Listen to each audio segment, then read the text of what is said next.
Hello my little learners, you can call me Lovegood and welcome to the Podficer's Baton Pass for Shutterbug by Iriley. The way this works is that I'm reading chapter 4, Evie is Evil read the previous chapter, and Mouse Satan will be reading the next chapter, passing along who will be reading Shutterbug until the podfic is finished. The full playlist and the link to this fic are both on my latest post, so please go and check that out.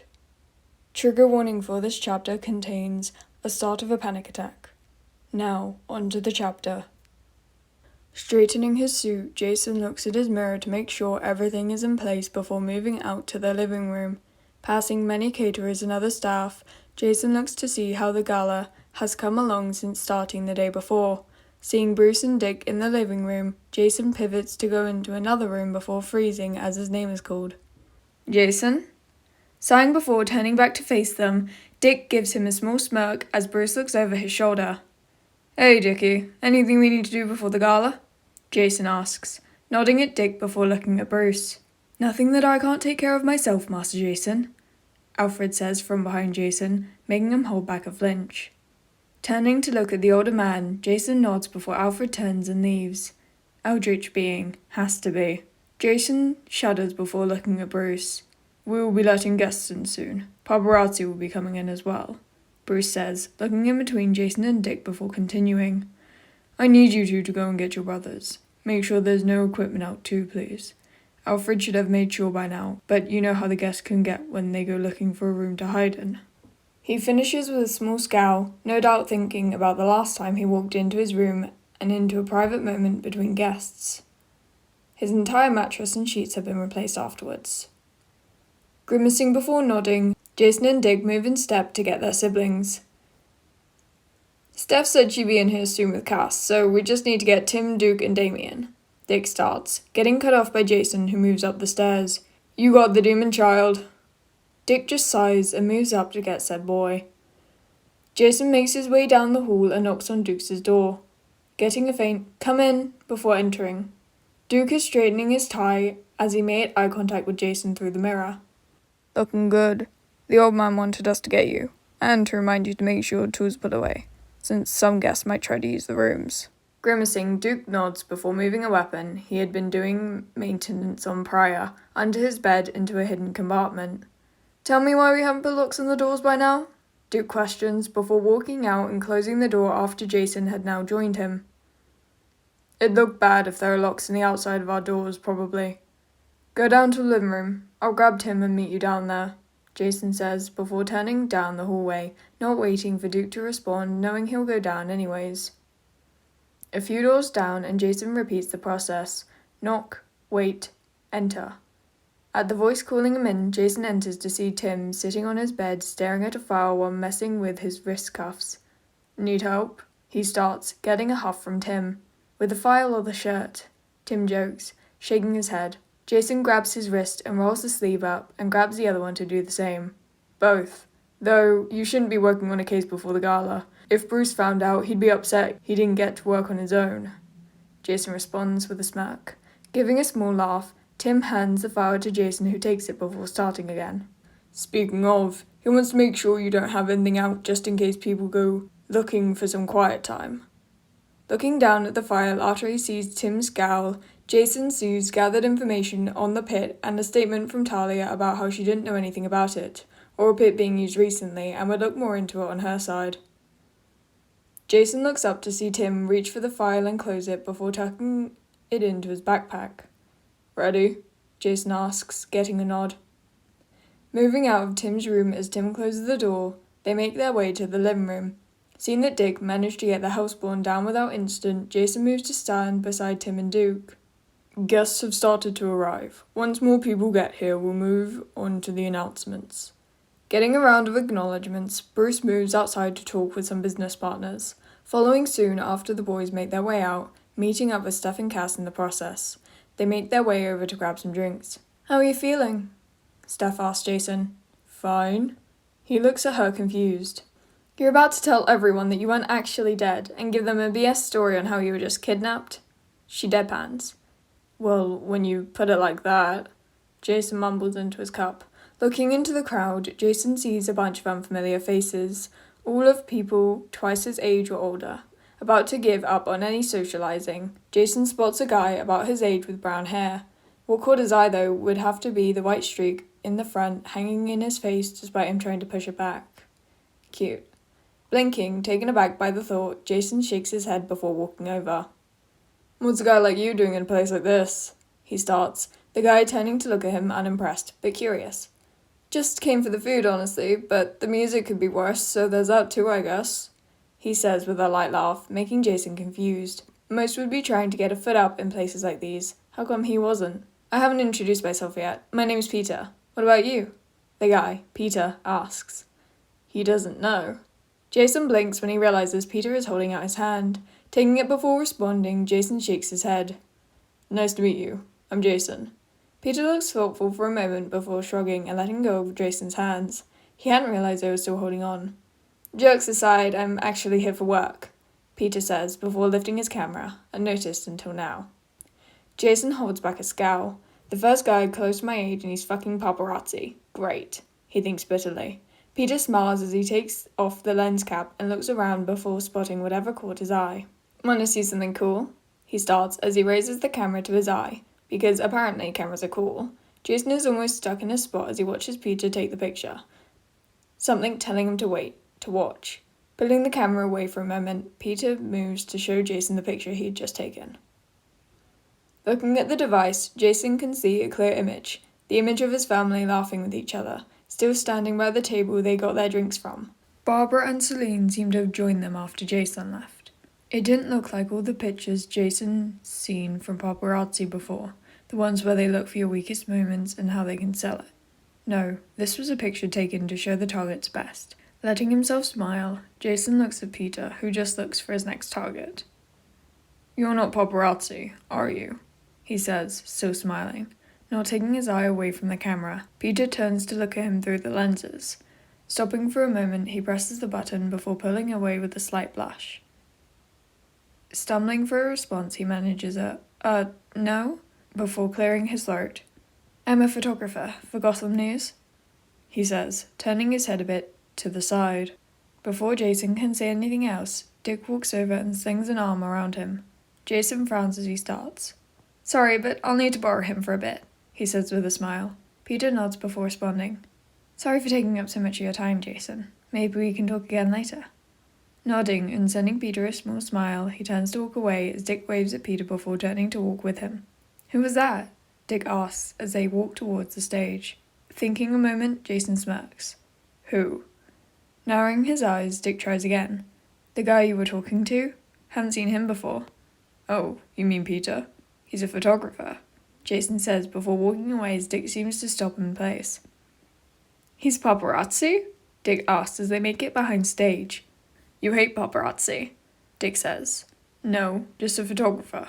Here to take pictures," Jason says, leaving his brother behind and confused. Walking up to Bruce, who immediately raises an eyebrow at Jason's unexpected good mood. Getting a shrug in response, Bruce moves through the curtains and to the microphone. "Hello and good evening, everyone. I'm glad you all could make it. I'm so glad we have this gala tonight, as it means I get to have my son back. Jason, come on out." At the cue, Jason walks out onto stage and stands next to Bruce. Looking into the crowd, he sees flashing lights and can hear the sounds of people clapping. As the lights continue to go off around him, Jason feels himself freeze. Not now, not here. Looking around the crowd and at the tables in the back, Jason can't seem to find any of his siblings, as the edges of his vision start to pull into black, green quickly filling in after. Breathe, remember to breathe, he reminds himself, as he continues to look through the crowd, stopping when he sees Peter. Jason makes eye contact with Peter and realizes that Peter is moving his hands up and down in a rhythm. Once he's sure he has Jason's attention. Using Peter's hands as a guide, Jason follows it as a breathing pattern. Breathe in, breathe out. In, out. It's just a camera. It's not. Heart rate slowing, he sees Peter smile at him as he begins to hear Bruce finish telling the lie they had come up with. Almost all the flashing was over. Only a few who think they saw the perfect picture continue to click away. Jason notices that he hasn't moved or seems to have outwardly reacted. How? Jason thinks about how Peter knew. before remembering the picture he had seen Peter take of his family, and how he could almost feel the emotion coming from it. He must have seen it while taking a picture. Looking at Peter, who seemed to be looking back, Jason gives him a bigger smile.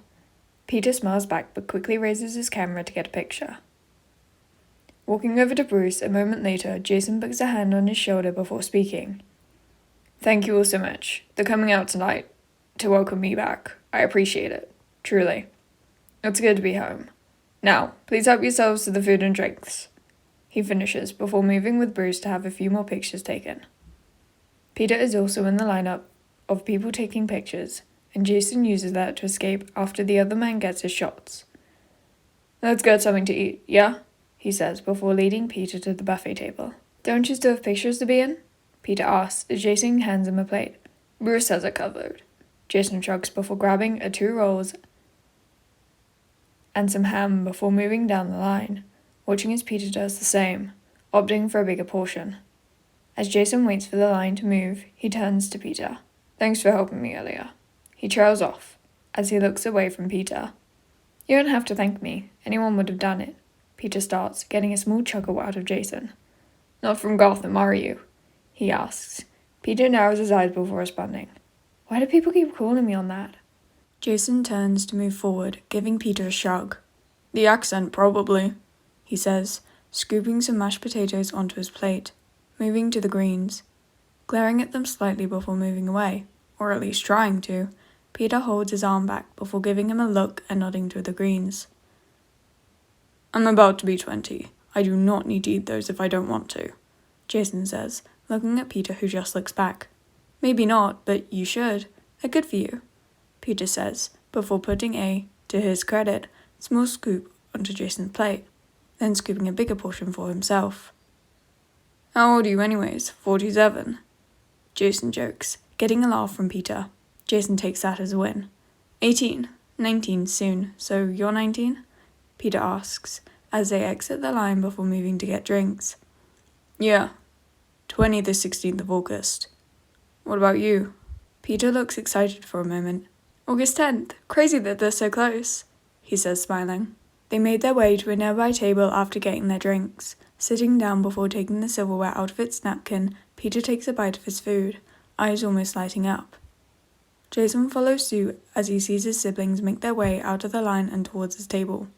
"Hey, you're the guy from Batburger," Duke says as he sits next to Peter. Peter swallows the food in his mouth before talking. "Oh, hey, it's good to see you again."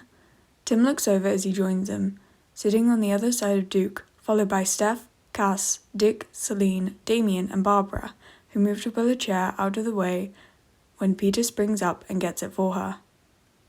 "Oh, thank you. I could have gotten it. You didn't have to get it," she thanks. "You have hot food in your hands, and I didn't want you to spill it," he says as he sits back down. "Well, aren't you the sweetest? You're not from Gotham, are you?" she asks. Peter sighs. "No, ma'am." Blinking, Barbara starts to laugh. "I'm not that much older than you, you know. Calling me ma'am makes me feel old." She sticks her tongue out at the end. This gets a chuckle from the table. "I'm Barbara, but you can just call me Babs." "It seems like you know Tim and Duke from before, but how'd you end up stuck at a table with Jason?" she says as she introduces herself, sending a half-hearted glare at the redhead. He answers for him. "Help me escape the never-ending line of paparazzi." Sticking his fork into his ham, Jason moves to eat some as he sees Dick reach for one of his rolls. Pointing his knife at said thief, he continues to introduce his siblings. "This one is Dick. Next to him is Celine. The short stack next to her is Damien. You met Babs. Next to her is..." He gets cut off as Steph starts. "Me and Cass met him the same time as Tim and Duke.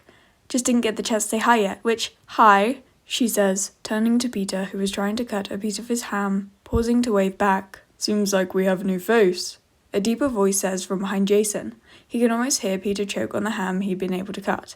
Clearing his throat, Peter stood to shake Bruce's hand. Hello, sir. My name's Peter."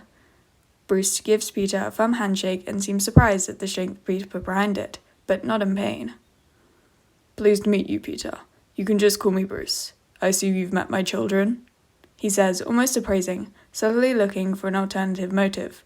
He doesn't seem to find one as he lets go of Peter's hands. "Children?" he starts as he looks back at the table.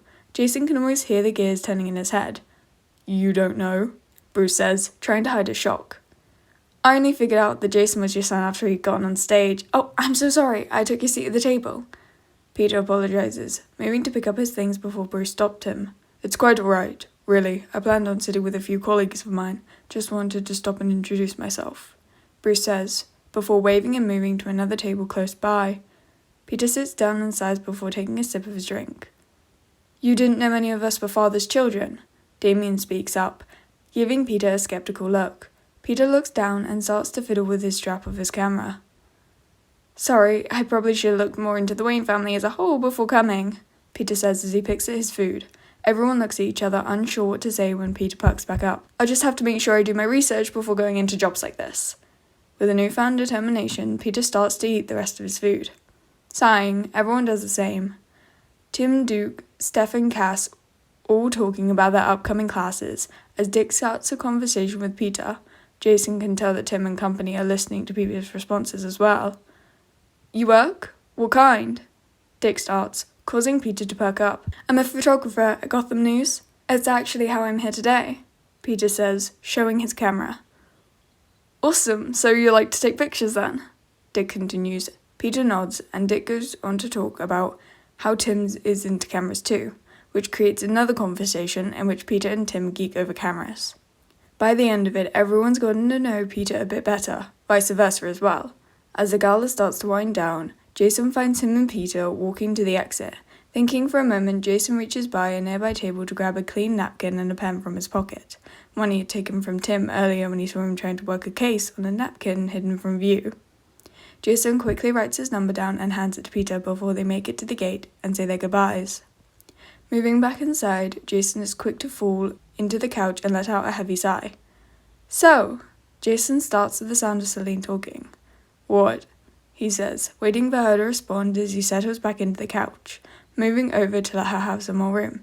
So, what are you thinking about, picture boy? Celine says, while waggling her eyebrows, or at least trying to. Peter, what about him? Jason draws on as he closes his eyes. He can almost feel her rolling her eyes at him. You know exactly what I'm talking about. She tries again. Smirking, Jason starts. He takes good pictures. He can hear her groan and start to get up when he decides to continue. He's cute too. Jason can hear her gasp and jump to sit back into the couch. Tell me everything. Alrighty, my little learners, that is the end of this one. Again, the link to this fic will be in my latest post, and tags are in the description as well as warnings. Bye, little learners.